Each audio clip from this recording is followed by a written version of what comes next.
Ride bikes, baby.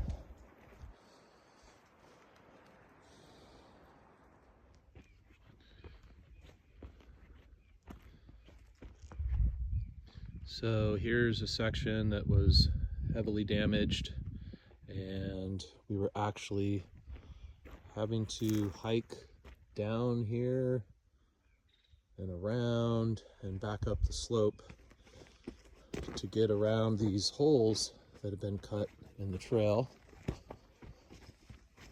Especially this was a big one.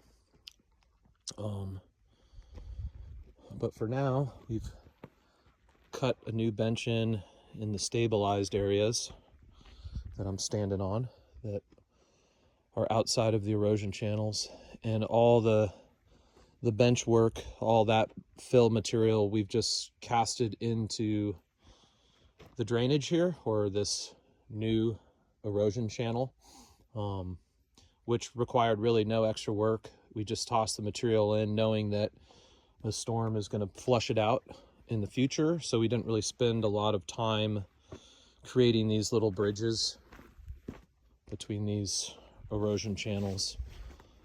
And then some of the smaller cuts I've filled in, some of these smaller ones. So I've got some big rocks plugged in there. Hopefully we'll slow that down. And then I've rock armored the tread. Hard to tell, but there's some really big, nice flat rocks in here and here. So this is all kind of armored back in, and we've kind of painted our line back in where we want the tread to be. And these areas are going to see some more erosion, and eventually we'll have to come up with a plan to fill these holes back in and get a nice clean tread surface. But for now, we can hike through. People were having to go around down here and around, and treacherous, people slipping and this and that. So this was a priority to get this area passable.